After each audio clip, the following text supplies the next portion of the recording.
3000년 전이나 1000년 전이나 2000년 전이나 또 지금이나 사람들은 다 똑같아요. 전쟁이 일어난다, 회개하라 그렇게 말하면 또 그걸 또 반대하는 사람, 기분이 나빠서 분노하고 시험 드는 사람 많이 있어요. 또 전쟁 안 나니 편안하게 잘 살자, 그래도 또 반수 이상의 사람이 또 분노하고 손가락질하고 대적하고 이게 여러 가지 분쟁들이 일어나는 걸 우리는 봅니다. 오늘 본문은 구약성경 예레미야서입니다. 예레미야는 이르메야후라고 히브리 말로 되어 있어요. 야훼께서 높이시기를, 이런 뜻의 이름을 가진 사람입니다. 구약성경에 많은 예언자들이 등장해요. 예언자는 크게 두 가지가 있어요. 참 예언자가 있고 거짓 예언자가 있습니다. 참 예언자는 신명기 18장 17절부터 22절에 그런 말씀들이 있는데, 예를 들어서 22절에 이런 말씀이 있죠. 만일 선지자가 있어 여호와의 이름으로 말한 일에 증언도 없고 성취함도 없으면 이는 여호와께서 말씀하신 것이 아니요 그 선지자가 제 마음대로 한 말이니 너는 그를 두려워하지 말지니라. 아무쪼록 우리는 예레미야라고 하는 예언자는 우리가 북쪽 사람, 남쪽 사람, 남북이 갈라지는 바람에, 이스라엘도 똑같이 남북이 갈라지는 바람에 북이스라엘, 남유다 두 나라로 이름 나뉘어졌어요. 우리도 이 사람이 어떤 문화 속에서 사나, 어떤 전승 속에 사나, 우리가 그 사람이 먹는 음식, 그 사람이 말하는 억양, 표현 양식, 이런 거를 보고 이 사람은 함경도 사람이네, 이 사람은 전라도 사람이네, 이 사람은 강원도 사람이네, 이렇게 얘기할 수 있듯이 우리도 출신들이 다 있어요. 근데 오늘 이 예레미야 예언자는 북이스라엘 사람이죠. 북이스라엘 전승의 예언자예요. 그래서 이 예레미야는 100년 전에 북이스라엘 왕국이 멸망하는 걸 자기는 알아요. 근데 지금이 보니까 꼭 북이스라엘이 멸망할 것 같은 그런 때가 됐는데도 사람들은 아무도 동요하거나 준비하거나 회개하거나 기도하지 않아요. 뭐라고 하느냐 하면 바벨론 제국이 쳐들어온다 이렇게 얘기를 했더니 사람들이 뭐라고 합니까? 나쁜 자식, 개 같은 자식, 저런 놈은 죽여야 돼, 그러면서 많은 핍박이 오기 시작합니다. 그러면서 예레미야는 아주 담대하게 외쳐요. 힘없는 에집트에게 붙지 말아라. 저 사기꾼 거짓말장이 나라에게 붙지 말고 차라리 지금 하나님의 섭리는 바벨론 제국을 온 세계를 통하여 사용하시니까 차라리 바벨론한테 행복하고 사는 것이 더 낫지, 괜히 에집트에 붙어 살다가 나중에 더 박살난다. 이게 오늘날 표현 양식으로 보면 그렇게 지금 나오는 얘기예요. 이것을 듣고 있는 왕이나 오늘로 얘기하면 대통령 하나 당선되면 임명을 얼마나 많이 해요. 수많은 위원장들, 장관, 또 수많은 인사권을 가지고 있기 때문에 수많은 사람들이 먹고 살잖아요. 옛날에 똑같아요.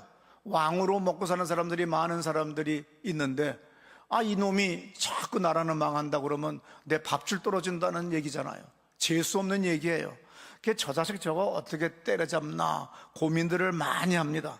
근데 예레미야는 하나님이 감동 주신 말씀을 전하는 것이 그 시대에 죄악이 되었기 때문에 병사들의 사기를 떨어뜨린다, 진흙구덩이에 이런 놈은 던져버려야 되겠다, 그렇게 해서 예레미야 38장 2절부터 보게 되면 이런 말씀이 있어요. 특별히 4절에 이에 그 고관들이 왕께 이르되 이 사람이 백성의 평안을 구하지 아니하고 재난을 구하오니 청하건대 이 사람을 죽여버리소서.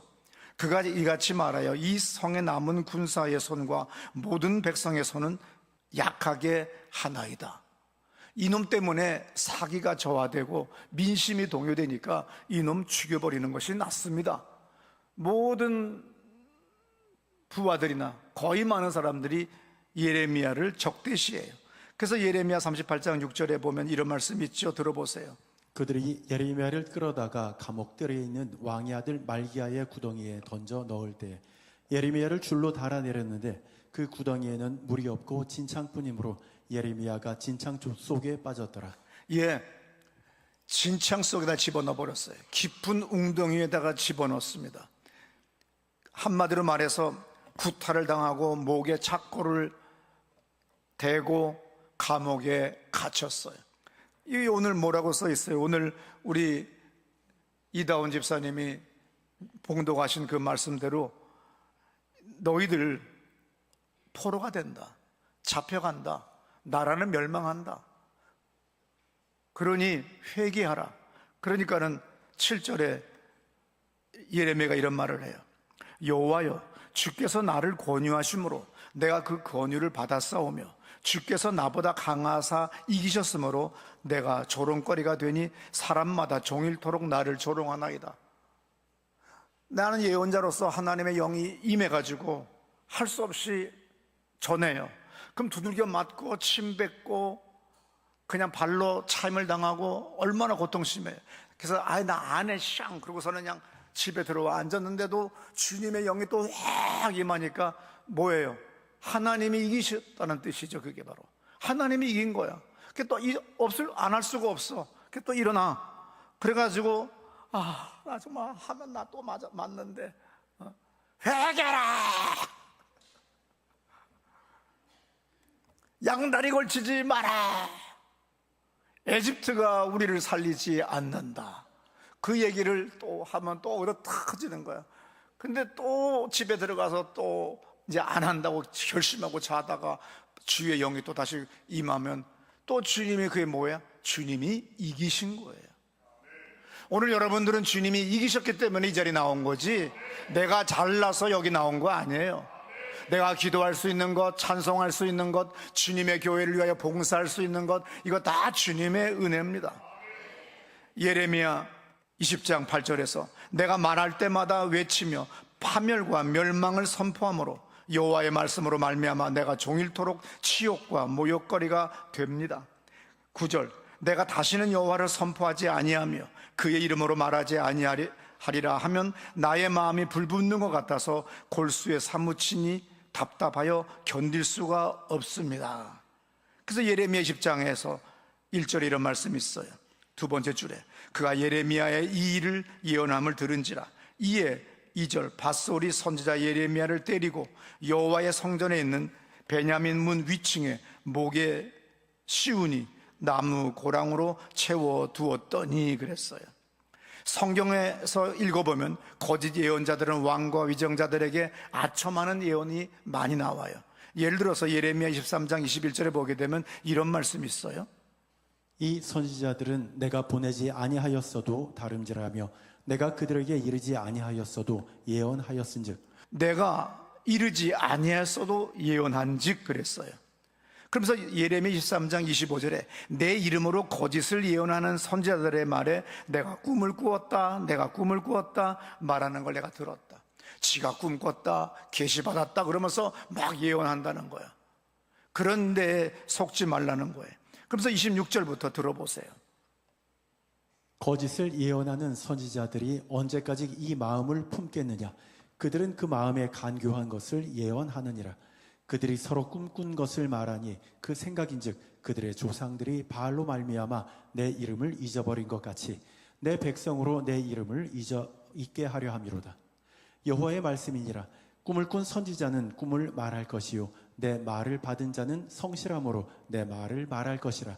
겨가 어찌 알곡과 같겠느냐. 예, 하나님의 말씀을 받은 예레미야는 아니면 많은 그 시대의 예언자들은 올바르게 성실하게 전했고 꿈을 꾼 자들은 꿈만 얘기하고 앉았다는 얘기죠. 29절에 여호와의 말씀이니라. 내 말이 불같지 아니하냐? 바위를 쳐서 부스러뜨리는 방망이 같지 아니하냐? 여호와의 말씀이라. 그러므로 보라, 서로 내 말을 도둑질하는 선지자들을 내가 쳐버릴 거다. 언젠가는 하나님이 쳐버린다는 거예요. 가끔 가다가 우리 교인들 중에 뭐 잘해보려고 하는 거지만 내가 무슨 점쟁이인 줄 알고 자꾸 나한테 뭘 데리고 와요. 또 그 예편에는 또 와가지고 또 뭐라 하냐면 딴 데서도 그렇게 얘기한 게 있대. 이게 서너 군데 하고 그 중에 하나 비교해서 무슨 평균값 내려고 하나 봐. 그러면 대단히 모욕적이에요.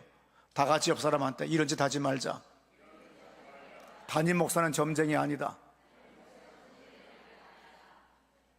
내 교인이나 기도해 주는 거지 그 쓸데없는 짓 하고 앉았고 복채받듯이 뭐 하는 그런 짓 하는 거 안 해요. 내가 할 수 없이 내가 해주지만 또 다시 그런 짓 하면 내가 분명히 경고합니다. 이 자리에서도 얘기하지만 그런 여자들은요 계속 돌아다녀요. 지가 어느 교회 장로고 어느 교회 권사고 집사니까 양심상 점쟁이 집은 못 가겠는 거라. 그러니까 저쪽 기도 원장이 용하대, 저 목사가 뭐가 보인대. 그래서 여기저기 돌아다니는데 그거 빌어먹어요. 오직 믿음으로 나가는 거예요. 찬송가에 뭐라고 썼어요? 내 귀에 들리는 것이 없고 내 눈에 보이는 것이 없고 이 손에 잡히는 게 없는 사람이 응답이 빨라요. 뭘 보인다고 하면 자꾸 보인다고 그 얘기를 하고 앉았어요. 들린다고 자꾸 듣는 얘기나 하고 앉았어요. 그런데 들리는 것도 없고 보이는 것도 없고 잡히는 게 없으니까 주여 믿습니다고 외치며 기도하니까 응답이 빠른 거예요. 예언 받으러 돌아다니는 인간 치고 내 잘된 거 하나도 못 봤어요. 이것은 내가 수십 년간의 신앙생활 속에서 겪은 일입니다. 그냥 날마다 성실하게 주 앞에 나오면 주님이 감동과 감아 주십니다. 그리고 피할 길 열어주세요. 쓸데없이 여기저기 기웃거리면서 뭘 들으려고 점쟁이 같은 미신 믿는 사람 같은 삶을 살지 말고 믿음으로 나가세요. 아무쪼록 계속 좋은 말만 듣기 원하고 거짓 아첨을 좋아하면은 하나님이 괘씸히 여기셔서 역사하시는데 열왕기상 22장 19절부터 보면 이런 말이 있어요. 미가야가 이르되 그런즉 왕은 여호와의 말씀을 들으소서. 내가 보니 여호와께서 그의 보좌에 앉으셨고 하늘의 만군이 그의 좌우편에 모시고 서 있는데 여호와께서 말씀하시기를 누가 아합을 꾀어 그를 길앗 아못에 올라가서 죽게 할꼬 하시니 뭐 이 영 저 영 이 천사 저 천사가 한마디 다 하는데 21절에 한 영이 나와 여호와 앞에 서서 말하되 내가 그를 꾀겠습니다. 내가 거짓말하는 영이 되어서 22절에 저들의 거짓 예언하는 것들의 입술을 움직이는 그런 역할을 하겠습니다. 그랬더니 하나님이 그렇게 하라고. 그래서 22절 끝에 너는 꾀겠고 또 이루리라 나가서 그리하라 하셨은즉. 그래서 기독교 무당들이 많은 거예요. 왜? 모두 다 그렇게 주님이 만들었어요. 허락했어요. 믿음으로 사시기를 축원합니다. 기록되어진 말씀만을 의지하고 사세요. 그래서 열왕기상 22장 33절부터 35절에 분명히 아합 왕은 미가야 예언자가 이 전쟁 집니다, 하나님을 따르세요, 전쟁 나가지 마세요 했지만 거짓 예언자들이 수백 명이 나가셔야 됩니다. 왕이시여 승리하십니다. 대승을 거두십니다. 그러니까는 이 귀가 얇은 아합 왕은 전쟁에 나갔어요. 그러다가 대패를 합니다. 그러다가 간신히 도망을 갑니다. 어떻게든지 항상 옛날 전투에서는 말탄 적장을 먼저 때려 죽여야 되는 거니까 적군이 봤을 때 저 말탄 갑옷을 입은 저놈이 왕인가 보다고 쫓아가 봤는데 아닌 거야. 그런데 그 중에 적군이 무심코 34절이 중요해요. 한 사람이 적군이에요. 무심코 활을 당겨서 그냥 쐈어. 그랬더니 아합 왕의 갑옷 솔기를 마친지라. 그래가지고 뭐예요? 간신히 부상을 입고 도망을 가다가 저녁에 이르러 죽었는데 상처의 피가 흘러 병거 바닥에 고였더라. 여러분, 믿음으로 살지 않으면 무심코 날라온 모기 새끼로 말미암아 눈도 멀 수 있어요. 무심코 뽑은 코털로 말미암아 뇌염이 생길 수도 있어요. 그러므로 늘 겸손하게 살아야 됩니다. 믿음으로 살아야 됩니다. 다시 예레미야서로 돌아오겠습니다. 약 100년 전에 정확하게 BC 722년에 아시리아로의 공격으로 말미암아 북이스라엘이 멸망했어요. 136년이 지나서 이제 드디어 남유다도 바벨론 제국으로 말미암아 언제 나라가 망할지 모르는 그런 위기 속에 있기 때문에 예레미야가 쓸데없이 에집트 의지하지 말고 차라리 하나님 앞에서 올바른 선택을 하고 나가라고 경고했지만 계속 예언자의 말을 무시하고 들켜 패고 감옥에 내던졌다가 BC 587년에 바벨론 공격으로 유다 왕국도 멸망합니다. 예레미야는 에집트의 도움을 받자고 주장하는 사람들에게 강제로 그의 비서 바룩과 함께 끌려서 에집트에 가서 살다가 마지막 예언적인 설교를 하고 그 예레미야는 끝나요. 예언자의 삶은 백성의 운명을 벗어나지 못해요. 내가 아무리 이쪽 길이 올바르니 이쪽 길로 가자고 해도 이곳에 앉아있는 반은 딴짓해요. 이 나라의 반은 딴짓해요. 그래서 나도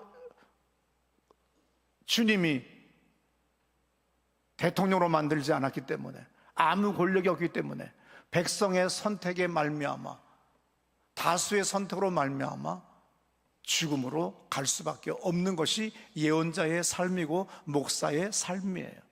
그렇다고 이걸 버리고 도망갈 수는 없잖아요. 왜냐하면 하나님이 너는 이 민족을 위하여 복음을 전하라고 선택했기 때문에 이곳에 서 있는 거예요.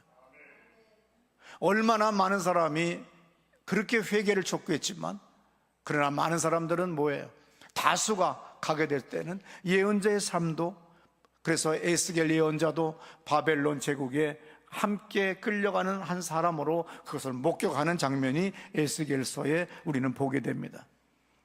올해는 한국전쟁 76주년 기념의 해예요. 또 다른 말로 기억의 해입니다. 오늘 설교 제목이 뭡니까? 과거를 기억하는 예언자. 누구예요? 예레미야입니다. 예레미야는 과거를 기억하는 예언자였어요. 돌이켜보면 6.25 사변 한국전쟁이라고 하는 건 대단한 은혜를 우리는 받았기 때문에, 중국과 러시아의 후원으로 공산정권인 김일성의 개인의 야심이 하루아침에 전쟁을 일으키게 됐고, 또 하루아침에 무너지게 됐어요. 그러다가 전 세계 67개의 나라가 우리나라를 도와줍니다. 이건 정말 충격적인 거예요. 그 시대까지는, 1950년 한국전쟁이 일어날 때까지는 온 세계의 각 민족이나 대통령이나 나라들마다 휴머니즘이 있었어요. 인류애가 있었어요. 그래서 한국이라고 하는 신생 국가, 필리핀보다도 못한 나라, 태국보다도 못한 나라, 아프리카 수준의 이 가난한 나라의 전쟁 났대. 그래? 도와주자. 그래서 전투 파병국이 16개 나라예요. 의료 지원국이 5개 나라입니다. 그리고 물자와 전후 복구 지원한 나라가 46개 나라예요. 이렇게 총 67개 나라가 도와주는 이런 역사는 한국 전쟁 이후에 없어요. 골로새서 3장 15절에 감사하는 자가 되라 그랬어요. 근데 많은 사람들이 감사를 안 해요. 6.25를 일부러 시선을 돌려요. 아닙니다. 영원토록 기억하고 감사해야 될 일이에요.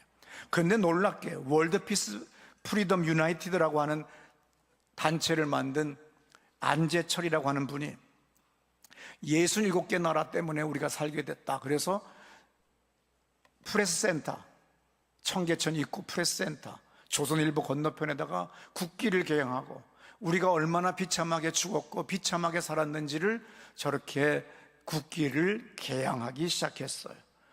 그랬더니 수많은 사람들이 감사하는 마음들이 생기게 되고, 그래서 그 많은 관광객들의 하나의 순례지가 될 정도가 됐고, 나중에 서울시도 감사의 광장을 만들 정도로 영향을 많이 줬습니다. 그리고 저분이 전 세계에, 특별히 미국에, 전국에 메가더 기념관부터 와싱턴의 그 모든 중요한 장소에서 67개 나라가 우리나라를 도와줬기에 이 나라가 세계적인 나라가 됐다고 하는 것을 감사를 표명을 하는 겁니다. 중공군이 처음 한국에 쳐들어올 때 처음에 18개 사단 20만 명이 개마고원 쪽, 그래서 흥남 원산 쪽으로 쳐들어왔어요. 그때 얼마나 추웠는지 영하 35도에 45도, 시베리아 칼바람의 시속이 60km, 체감 온도가 영하 50도까지 떨어졌어요. 그래서 저 사진 중에 다리 하나 쳐들고 있는 사람, 죽은 사람 하나 보세요. 다리 하나를 쳐들고 죽어 있는 사람이 있어요. 얼마나 추운지 그대로 얼어 죽어요.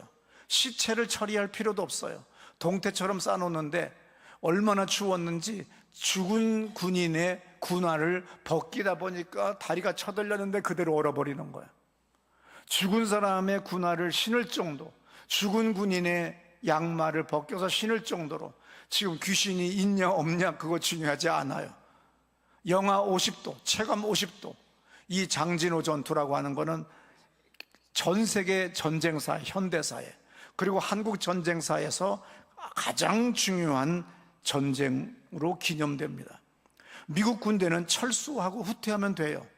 그런데 학살당할 전쟁 난민들을 위해서 후송하기로 결심을 합니다. 국제시장이라고 하는 영화에서는 어떤 사람이 메가다 장군에게 막 사정을 해가지고 이 사람들을 철수시켰다고 나오지만 서류를 보게 되면 이미 다 정해져 있는 거죠. 그래서 미군은 그냥 철수하면 돼요. 도망가면 돼요. 왜? 거기는 북한이에요. 38선 이북이에요. 그런데 지난 5년 동안 김일성 치하, 공산당 치하에서 얼마나 고통스러웠는지 사람들이 계속 쫓아오는 거예요. 미군을 쫓아서 같이 남쪽으로 가겠다고. 근데 미군도 지금 포위당해가지고 전멸 직전에 있었지만 미군의 그 인류의 사랑, 그 휴머니즘 때문에 이 사람들을 데리고 가자. 그래서 수많은 배들을 다 징집합니다. 그냥 바다에 뜰 수 있는 모든 배 다 동원해라.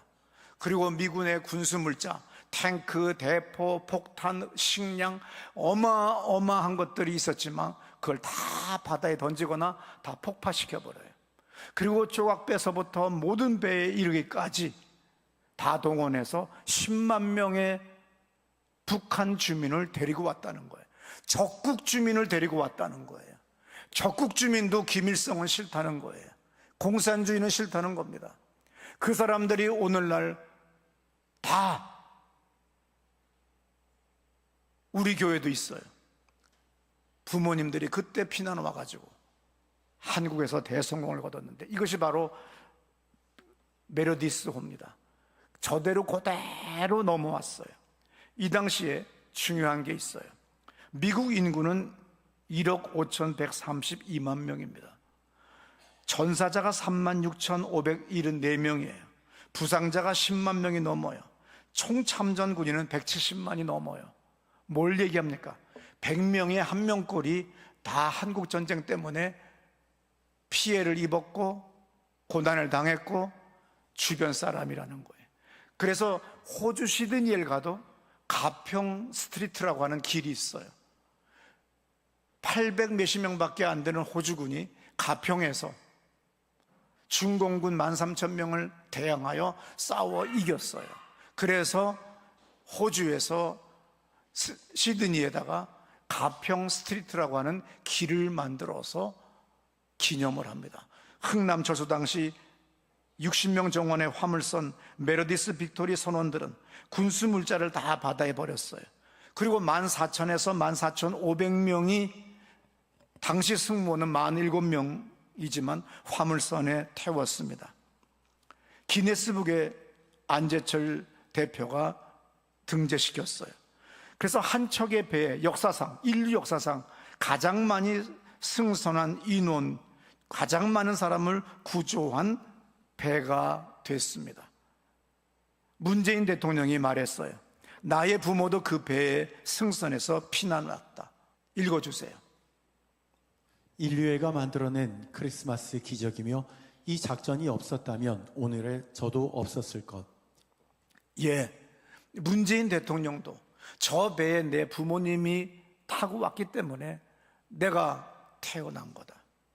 오늘의 내가 있는 거다. 내가 어머니한테 들었다. 크리스마스 날이 되었어요. 모두가 다 옴짝달싹 못할 정도의 어마어마한 저 뱃속에서 그래도 그 화물선의 승조원들이 사탕을 하나씩 주더래요. 그러면 뭐야 이거 한 알이 뭐야? 여러분 14,000명이 넘어요.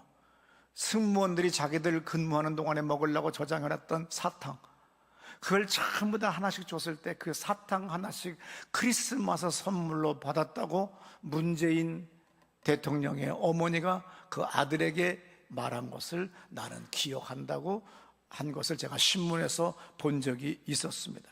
한국 전쟁 때 민간인 학살은 12만 8,936명이에요. 그것도 다 아직 못 정했어요. 왜냐하면 그 단체가 아직도 명확하게 표현을 하지 않기 때문에 그래요.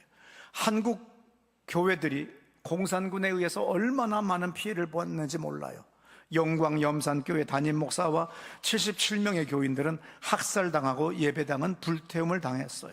교인들은 어떻게 죽었느냐면 목에 돌을 매달아서 바다에 수장시켜 죽었어요. 내가 그곳을 갔을 때 너무 가슴이 아팠어요. 나 같았으면 그냥 막 반항하다가 총 맞아 죽는 게 더 날 뻔했다. 왜? 다 목에다가 돌들을 매달아서 바다에 놓으면, 지금 썰물로 물이 나갔어요. 썰물이 밀물이 들어와요. 그럼 들어오면서 하나하나 해서 죽을 때 그 고통은 말로 표현 못합니다. 영광 야월교회 전교인 65명은 예배당에다 감금시키고 불태워서 죽였어요. 영암읍 교회는, 그 다음에 신안 임자리 교회는 48명 교인들을 몽둥이와 곡괭이로 때려 죽였대요. 타살했대요. 정읍 두안교회다. 김제 만경교회는 더 잔인해요. 쇠망치와 죽창으로 살해해가지고 몽땅 우물에 던졌대요. 군산 옥구 원당교회는 20명에서 23명의 젊은 교인들을 집단 살해했어요. 정읍경찰서 유치장은 167명이 불태워 죽임을 당했습니다. 오늘 이 핍박받은 것들을 계산하면 공산 치하에서, 그리고 6.25 기간은 3년이에요. 일제한테 치하에서 당한 거는 39년이에요. 비교하면은 엄청나다는 거죠. 인천 상륙작전을 하지 않았었으면 적어도 몇백만 명의 사람이 철수하는, 도망가는 북괴근에 의하여 살해돼서 오늘 우리가 있을 수 없더라고 하는 거죠. 이때는요, 어멘이라도 해야 돼요.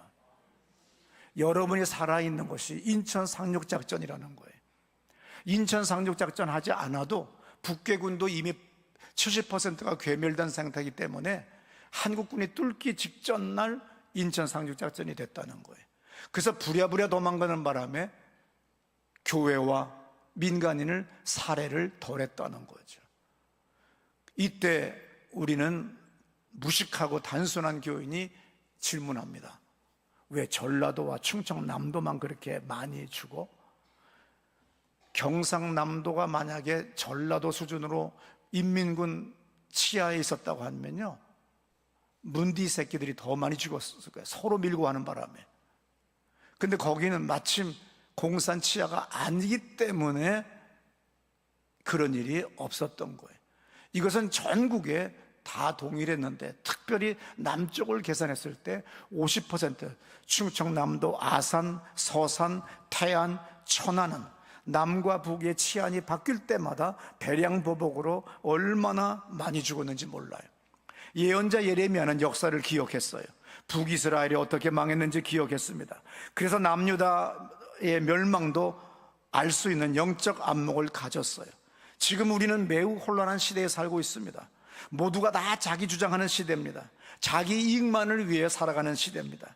자기 이익에 반대하면 정당을 넘어서 때려 죽여야 될 존재로 우리는 그렇게 느껴요. 하나님 앞에서 여러분들은 이럴 때일수록 선명한 신앙심을 보여야 돼요. 요한계시록 3장 16절에 이렇게 말씀하죠. 다 같이 크게 읽습니다. 내가 이같이 미지근하여 뜨겁지도 아니하고 차지도 아니하니 내 입에서 너를 토하여 버리라. 선명하라는 겁니다. 뜨겁든지 차갑든지 그렇지 않으면 주님은 뱉어버린다는 거예요. 마태복음 5장 37절에 말씀하지요. 들어보세요. 오직 너희 말은 옳다 옳다, 아니라 아니라 하라. 이에서 지나는 것은 악으로부터 나느니라. 옳은 건 옳다, 아닌 건 아니다고 얘기해야지. 내 진영 논리, 내가 경상도 출신이다, 내가 전라도 출신이다, 이래서 내가 함부로 그냥 한쪽으로 몰고 나간다고 하면 당신이 당신의 영혼과 자손을 죽이는 살인죄나 마찬가지예요. 과거를 기억하지 못하는 자들은 과거를 반복한다고 조지 산타야다가 말했어요. 어리석은 자는 경험에서 배우고 현명한 자는 역사에서 배운다고 그랬어요. 역사는 되풀이되는 이유는 역사를 망각하기 때문입니다. 그래서 사람들 앞에서는 어떻게 해야 돼요? 뱀같이 지혜로워야 돼요. 마태복음 10장 16절에서 이런 말씀을 했어요. 보라, 내가 너희를 보냄이 양을 이리 가운데로 보냄과 같도다. 그러므로 너희는 뱀같이 지혜롭고 비둘기같이 순결하라. 사람들을 삼가라. 그들이 너희를 공회에 넘겨주겠고 그들의 회당에서 채찍질하리라. 뱀같이 우리는 지혜로워야 돼요. 비둘기같이 순결해야 돼요. 왜냐하면 서로가 서로를 고자질하고 넘겨줘서 죽이는 일이 대한민국의 다른 종족도 아니에요. 우리는 한민족이에요. 이민족이 별로 없어요. 아프리카는 수많은 부족들, 부족 싸움이지만 우리는 한민족인데 서로 고자질하고 죽이는 것이 우리는 6.25를 통해서 목도했어요. 이것을 여러분들은 기억하셔야 돼요. 당신의 자손에게 분명히 임한다는 걸. 그러므로 우리는 늘 예레미야 같이 주님 앞에 눈물을 흘리며 예레미야 애가를 기록한 것처럼 눈물을 흘리며 기도해야 됩니다. 시편 122편 6절에 이런 말씀이 있어요. 예루살렘을 위하여 평안을 구하라. 예루살렘을 사랑하는 자는 형통하리로다. 또 이걸 가지고 또 날마다 예루살렘을 위하여 이스라엘에다가 헌금해야 된다고 하는 사람이 있는데 그 시대에 시편 122편을 기록할 그 시대의 이야기예요. 오늘 대한민국을 위해서 우리는 이렇게 기도해야 돼요. 대한민국을 위하여 평안을 구하라. 서울을 사랑하는 자는 형통할 것이다. 믿으시기 바랍니다. 우리 다 자리에서 일어나셔서 우리 기도합시다. 하나님, 서울을 위하여 기도합니다. 대한민국을 위하여 기도합니다. 진영 논리에 빠져서 악도 가진 나의 이 영혼을 굽어 살펴 주옵소서. 내 자손을 주님께 맡깁니다. 내 가정을 주님께 맡깁니다. 대한민국을, 서울을 축복하여 주옵소서. 두 손 번쩍 들고 기도합니다. 주여!